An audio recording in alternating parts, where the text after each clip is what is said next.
Wa qala radhiyallahu ajhalul jahilin man taziduhul ma'rifatu bisa'ati rahmatillah jur'atan ala ma'asihi. Ya Allah, orang yang paling bodoh, ya, ajhalul jahilin, paling bodoh-bodohnya orang bodoh.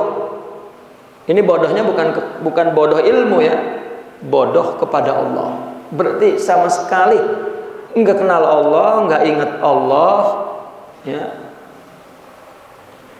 Orang yang makrifatnya, pengetahuannya kepada luasnya rahmat Allah bertambah, ya, dia berani melakukan maksiat, durhaka kepada Allah, ya.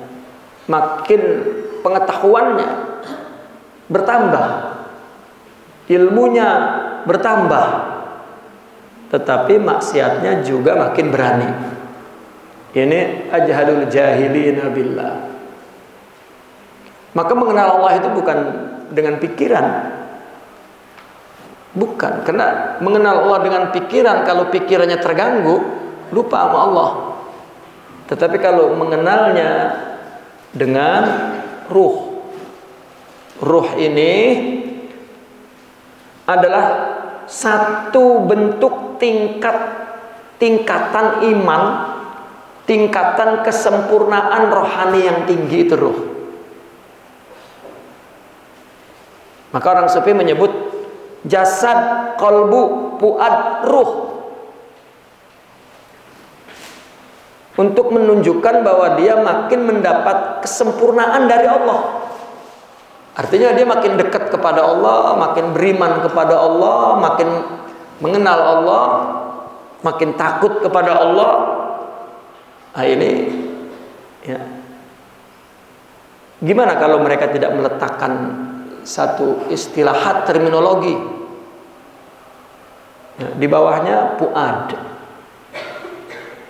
ya, sehingga mereka mengukur, kalau mengukur tauhid, orang yang sudah mencapai tauhid kepada zat, arti tauhid kepada zat, bahwa sifat-sifat mulia yang Allah berikan kepada dirinya sudah sempurna. Arti sempurna, ya, arti sempurna di sini adalah kesempurnaan yang bersifat individu juga, tidak sama. Maka madadu ahadin, madad seseorang, anugerah rohani seseorang berbeda dengan orang lain. Maka sempurna berarti juga berbeda di atas kaidah itu. Saya mengumpamakannya, ruangan ini untuk terang banget, katakan perlu kepada 1000 watt. Tapi kalau lebih luas 10 kali dari ini perlu penerangan berapa watt? Maka setiap ruangan sempurna terangnya, tapi wattnya berbeda. Secara umum dibagi 3. Maka untuk memudahkan memahami,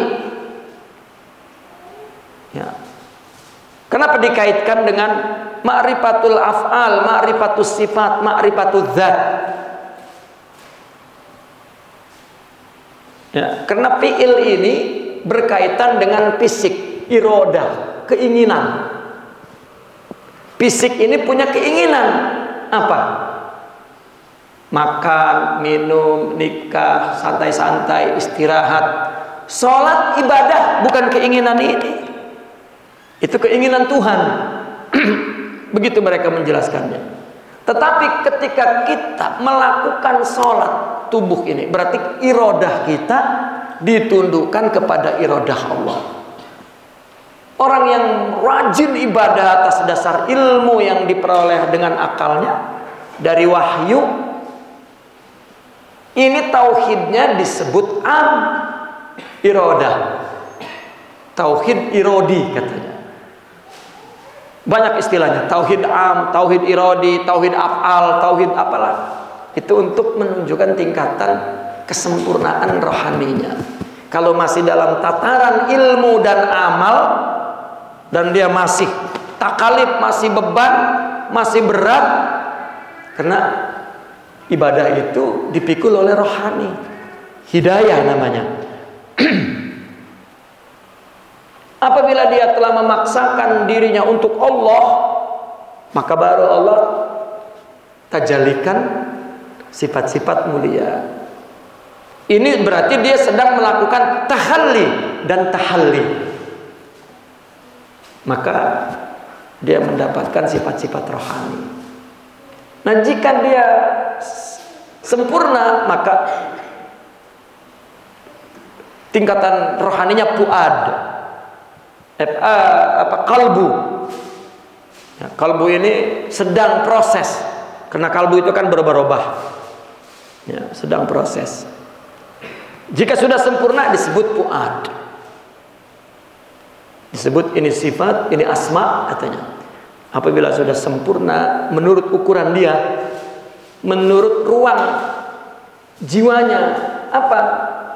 Dia akan memikul beban takdir yang Allah tentukan. Hidup dia, enaknya, musibahnya, ya, memerlukan sebesar itu, maka memerlukan pertolongan Allah, inayah Allah, sifat rohani, karakter, akhlak segitu, maka segitu.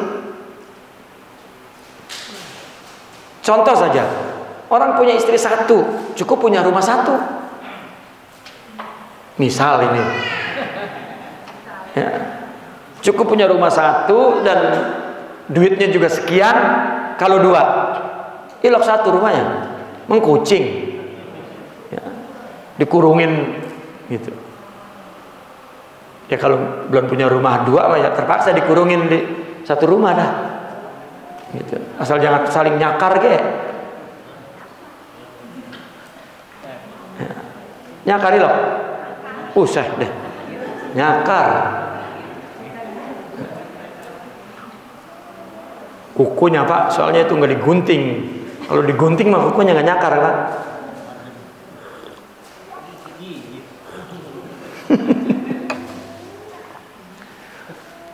Gigit ya, giginya cabut. Ngeong ya, aduh. Ya, mestinya kalau mau madu nurnya ditambahin gitu. Jadi mampu memikul beban itu. Kalau nurnya nggak ada, berat. Nah, itu adalah perumpamaan seperti itu. Ya.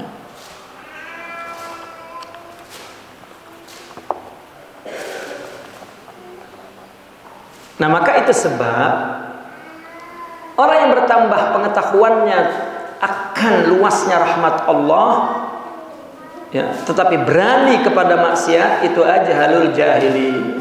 Padahal rahmat Allah itu qaribum minal muhsinin.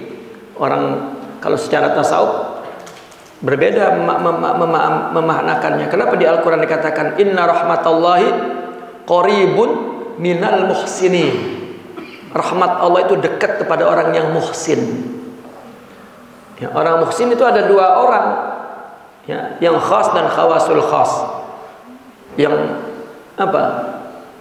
Yang muraqabah dan musyahadah. Yang ahli tariqah dan ahli haqiqah. Orang apabila sudah mulai hidupnya untuk Allah, maka rahmat itu makin dekat.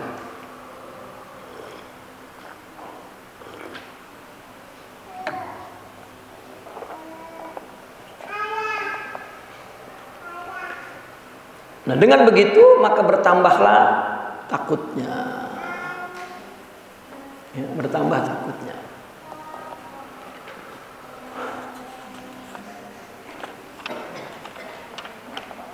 Wa qala radhiyallahu man haddasa nafsuhu bitaubati minaz zambi qabla al-wuqu'i fihi da'ahu dzalika ila fi'lih. Ini hikmah bagus sekali, ya, untuk orang secara umum. Barang siapa yang di dalam hatinya bicara untuk tobat dari dosa sebelum dia jatuh kepada dosa itu, maka itu akan menyeretnya untuk melakukan dosa. Dia melakukan dosa, belum melakukan, belum jatuh, belum. Nggak apa-apa kali ya. Ntar kan kalau misalnya habis berbuat dosa kita tobat, kagak bakal tobat, malah itu makin membawa dia ya, melakukan dosa. Ya. Maka jangan berpikir nggak apa-apa kali dikit mah. Ya. Misalnya menghadapi yang haram nggak apa-apa dikit, haram gak dikit nggak bisa. Dia akan jatuh kepada haram yang banyak.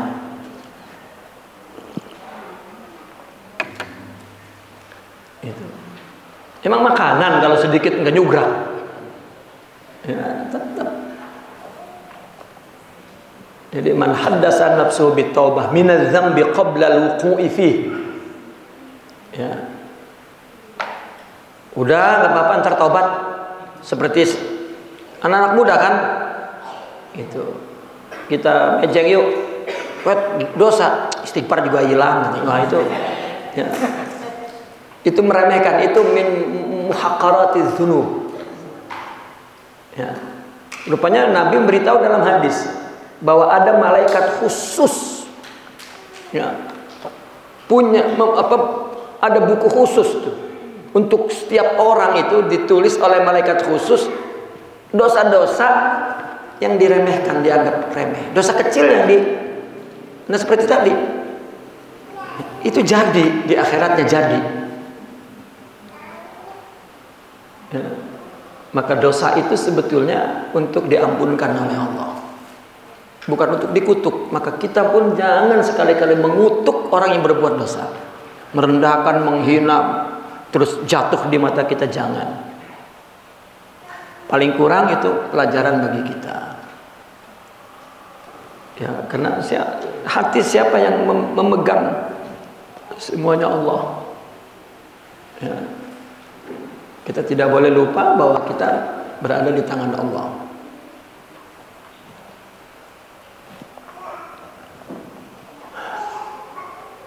Maka orang yang udah belum apa-apa, udah mikir ntar gue taubat dah, itu kagak bakal taubat. Yang ada malah dia jatuh terjebak kepada perbuatan yang tidak tertolong lagi.